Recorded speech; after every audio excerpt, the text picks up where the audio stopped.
나는 평생 현장에서 배웠다. 기계도 사람도 마찬가지다. 꺼진 줄 알았던 엔진이 아니라 연료가 탁하고 라인이 막힌 것이다. 자존감도 그렇다. 없어졌다가 생기는 게 아니다. 늘 가슴 안에 태양처럼 뜨대 상실과 비교라는 구름이 가릴 뿐이다. 구름을 탓하지 말고 라인을 뚫어라. 대화는 그 라인이다. 많은 이들이 저 사람 때문 혹은 내가 원래 못나서로 머릿속을 가득 채운다. 그러면 말문이 막힌다. 상대 말이 들어올 틈이 없다. 현장에서 나는 이렇게 시작한다. 나는 지금 하게 느낀다. 그래서 해주면 좋겠다. 남을 겨냥한 너 대신 나를 밝히는 나로 여는 것이다. 분노가 솟을 땐 누구나 뇌가 싸움 도망 멈춤으로 흘러간다. 그때 튀어나오는 6가지 판단, 비난, 강요, 비교, 당연시, 합리화 이 6문장이 대화를 끊는다. 우리는 문제를 풀려 달려들지만 대화의 목적은 해결이 아니라 연결이다. 오늘 완벽히 못 풀어도 다음에 또 보자가 나오면 이긴 것이다. 기억해라. 말은 부품이 아니라 혈관이다. 막히면 썩고 흐르면 산다. 해봤나? 나는 사람들에게 자존감은 태양이라고 말한다. 태양은 사라지지 않는다. 다만 구름이 가릴 뿐이다. 구름이란 무엇인가? 첫째는 개인의 상실이다. 사랑하는 사람을 잃거나 오랫동안 헌신했던 자리에서 버려질 때 가슴에 먹구름이 낀다. 둘째는 사회적 비교다. 체면, 성적, 직장, 재산, 이런 것들이 구름이 되어 우리의 태양을 가린다. 그러나 태양은 여전히 그 자리에 있다. 문제는 우리가 구름을 태양인 줄 착각한다는 데 있다. 그래서 스스로를 무가치하다 여기고 남보다 못하다고 생각하며 말조차 제대로 못 꺼낸다. 나는 현장에서 늘 이렇게 묻는다. 너 구름을 본 거냐? 태양을 본 거냐? 구름에 가려져 있다고 해서 태양이 없다고 말하지 마라. 대화도 마찬가지다. 남의 말이 들리지 않는 이유는 귀가 막혀서가 아니라 머릿속이 구름으로 가득 차 있기 때문이다. 내 마음을 먼저 뚫어야 한다. 그래야 상대의 말이 스며든다. 태양은 늘 떠 있다. 구름은 흩어진다. 중요한 건 네가 스스로 걷어낼 용기를 가지느냐는 것이다. 나는 늘 묻는다. 해봤나? 내가 본 사람들은 2가지 적과 늘 싸운다. 하나는 남을 향한 공격심이다. 너 나 무시하지? 너 일부러 그런 거지? 이런 생각이 꽉 차 있으면 상대의 말은 단 한마디도 들리지 않는다. 다른 하나는 자기 자신을 향한 공격심이다. 나는 왜 또 참지 못했을까? 왜 그때 그렇게밖에 못했을까? 이렇게 스스로를 때리는 마음은 더욱 깊은 상처를 남긴다. 머리가 이 2적으로 가득 차면 대화는 이미 막힌다. 누가 어떤 좋은 말을 해도 귀에는 들어오지 않는다. 그래서 나는 현장에서 이렇게 말했다. 상대를 탓하는 순간 네 태양은 가려지고 나를 탓하는 순간 네 심장은 무너진다. 이 적들을 잠시 내려놓고 스스로에게 물어야 한다. 지금 내 마음은 어떤가? 이 한 질문이 구름을 조금씩 걷어낸다. 대화의 첫걸음은 말이 아니다. 마음속 적을 알아채고 내려놓는 것이다. 그래야 상대를 볼 수 있다. 그래야 네 자신도 살 수 있다. 내가 현장에서 자주 던지는 질문이 있다. 당신은 지금 무엇을 원합니까? 놀랍게도 많은 사람들이 대답하지 못한다. 왜냐? 늘 남의 눈치를 보며 살아왔기 때문이다. 저는 상관없어요. 상대가 원하는 대로 해주세요. 이런 말만 반복한다. 이건 자기 희생이 습관이 된 것이다. 또 다른 사람들은 이렇게 말한다. 저는 어차피 안 되니까 마음대로 하세요. 이건 굴복의 습관이다. 자존감이 가려진 사람들의 공통점은 자기 욕구를 모른다는 것이다. 평생 누군가의 인정과 승인을 받으려다 보니 정작 자기 마음은 비워버린다. 그래서 당신은 뭘 원하나요? 라는 질문이 들어오면 대답할 언어가 없는 것이다. 나는 이렇게 말한다. 자기 욕구를 모르는 사람은 결국 남의 욕구에 끌려다닌다. 대화는 힘이 아니라 방향이다. 내 마음을 알지 못하면 상대 마음도 알 수 없다. 자기 안의 태양을 보지 못하면 상대의 빛도 볼 수 없다. 나는 수많은 사람들에게서 같은 모습을 보았다. 비교에는 익숙한데 감정을 말하는 데는 서툴다. 나는 누구보다 못하다. 나는 누구보다 낫다. 늘 비교 속에서만 사고하니 정작 이렇게 말하지 못한다. 나는 억울하다. 나는 흐뭇하다. 나는 자랑스럽다. 감정 언어를 꺼내지 못하면 대화는 머릿속 이성의 계산만 남는다. 사람 사이가 따뜻해질 틈이 없다. 나는 공장에서 사람들을 이끌 때도 늘 물었다. 지금 네 마음은 어떤가? 그러면 처음에는 다들 멍해한다. 하지만 조금만 훈련하면 마음의 언어가 입 밖으로 나온다. 어느 날 한 남자가 말했다. 저는 길고양이에게 먹이를 주고 돌아올 때 제 자신이 좋아집니다. 그 말에 나는 고개를 끄덕였다. 자존감은 큰 업적에서 오는 게 아니다. 남들이 몰라도 스스로 따뜻해지는 그 순간에 빛난다. 대화는 결국 자기 마음을 아는 것에서 시작된다. 마음을 모르면 말도 공허하다. 나는 늘 이렇게 말한다. 대화의 80%는 침묵에서 시작된다. 사람들은 대화를 잘하려면 말을 잘해야 한다고 착각한다. 그러나 아니다. 먼저 자기 마음을 바라보는 침묵이 있어야 한다. 구름이 어떤 모양으로 떠 있는지, 그 구름을 바라보며 내 마음이 어떻게 움직이는지 느끼는 것이다. 예를 들어보자. 누군가에게 화가 났는데 나는 억지로 웃고 있었다. 겉으로는 친절한데 속으로는 나는 왜 늘 참아야 하지? 라는 자책이 끓는다. 이때 중요한 건 억지 웃음을 고치는 게 아니라 그런 나를 바라보며 마음의 목소리를 듣는 것이다. 나는 지금 바보 같다. 그 속마음을 인정하는 순간 따뜻한 시선이 자기 안에서 피어난다. 그렇게 애쓰지 않아도 괜찮다. 대화는 결국 나 자신을 향한 대화에서 출발한다. 내 마음을 외면하면 상대의 마음도 들리지 않는다. 침묵 속에서 자기 목소리를 찾는 순간 비로소 진짜 대화가 시작된다. 요즘 많은 사람들이 대화보다 SNS에 더 귀를 기울인다. 남이 올린 사진, 남이 올린 여행, 남이 올린 물건, 그걸 보며 속으로 이렇게 중얼거린다. 나는 왜 저렇게 못 살까? 나는 왜 늘 부족할까? 이때 마음은 금세 박탈감으로 무너진다. 그러나 문제는 SNS가 아니다. 문제는 그것을 바라보는 나의 태도다. 나는 이렇게 말한다. 남이 쓰는 텀블러가 멋져 보여 샀다면 그것을 진짜로 쓰고 즐겨라. 그래야 내 것이 된다. 그러나 한 번 찍고 올린 뒤 관심도 없다면 그것은 구름만 두텁게 하는 짐일 뿐이다. 박탈감에 휘둘리면 대화도 사라진다. 친구의 말이 귀에 들어오지 않고 내 마음은 남의 삶에만 매달린다. 그럴 때는 과감히 끊어라. 잠시 내려놓고 내 삶을 정비해라. SNS는 도구다. 구름이 될 수도 있고 창이 될 수도 있다.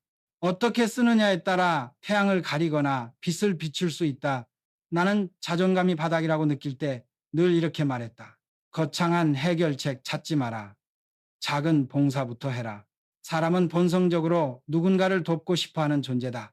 그 본능이 살아날 때 스스로를 쓸모 있는 사람으로 느낀다.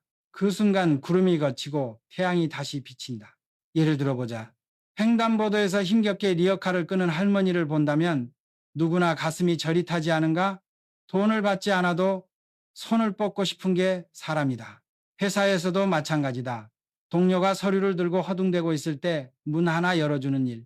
그 작은 행동 하나가 내 안의 목소리를 바꾼다. 나는 쓸모없는 존재가 아니다. 나는 누군가에게 도움이 되는 사람이다. 나는 이런 경험을 수도 없이 봤다. 봉사라 해서 거창한 기부금이 아니다. 작은 행동, 작은 손길이 내 안에 태양을 깨우는 가장 확실한 방법이다. 자존감을 회복하고 싶다면 스스로에게 물어라. 오늘 나는 누구를 조금이라도 도왔는가? 사람은 누구나 분노, 불안, 우울을 겪는다. 문제는 그 순간 뇌가 어떻게 작동하느냐에 있다. 정상일 때는 공감도 되고 문제 해결 능력도 발휘된다. 하지만 뚜껑이 열리면 이야기가 달라진다. 뇌속 편도체가 지휘봉을 잡아버린다. 편도체는 세 가지 행동을 끌어낸다. 첫째, 사운드 파이트. 뭐야, 사람 무시해? 라며 정면으로 맞붙는다. 둘째, 도망간다 플라이트. 말을 얼버무리고 대화를 서둘러 끝내버린다. 셋째, 얼어붙는다. 머리가 하얘지고 아무 말도 못하는 상태가 된다. 이때 우리가 흔히 내뱉는 말은 6가지 패턴으로 흘러간다. 판단, 비난, 강요, 비교, 당연시, 합리화. 이 말들이 나오면 대화는 이미 끊어진다. 나는 늘 이렇게 강조했다. 뚜껑이 열릴 때 진짜 실력이 나온다. 그 순간 입에서 나오는 말이 네 관계를 결정한다. 말은 훈련으로 바꿀 수 있다. 화가 올라올 때 먼저 숨을 고르고 마음속에 나는 지금 하다라는 문장을 꺼내라. 이 한 걸음이 대화의 운명을 바꾼다. 사람들은 대화를 문제 해결의 도구라고 착각한다. 네가 잘못했어. 그러니 이렇게 고쳐라. 앞으로는 이렇게 해라. 이렇게 문제만 다루면 해결은 될 수 있다. 그러나 마음은 멀어진다. 나는 이렇게 말한다. 문제가 풀려도 다시는 그 사람을 보고 싶지 않다면 그 대화는 실패다. 문제가 풀리지 않아도 다음에 또 보자는 말이 나오면 그 대화는 성공이다. 대화는 문제 해결이 아니라 연결을 위한 다리다. 마음과 마음이 이어져야 한다.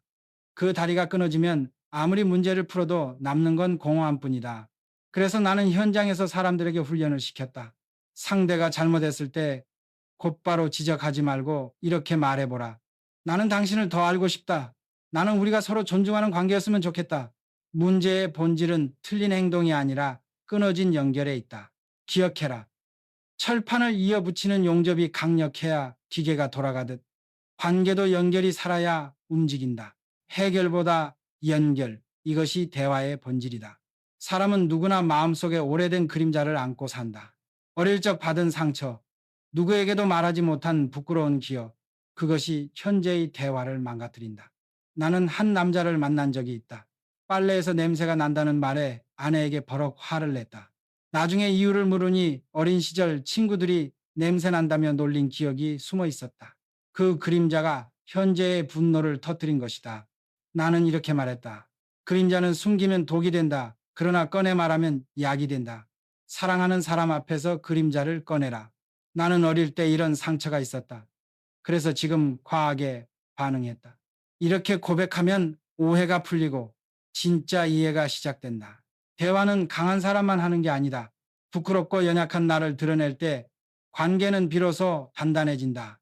철판도 흠집 난 부분을 드러내고 다시 용접해야 기계가 제대로 돈다. 사람 사이도 마찬가지다. 그림자를 꺼낼 때 관계가 다시 이어진다. 나는 수많은 부부와 파트너를 지켜보았다. 자존감이 낮은 관계는 늘 시기와 질투로 얼룩졌다. 왜 너만 잘 되냐? 나는 항상 뒤에 서 있구나. 이런 마음이 대화를 막아버린다. 그러나 자존감이 높은 사람들은 다르다. 자신의 태양을 보고 있기 때문에 상대의 빛을 시기하지 않는다.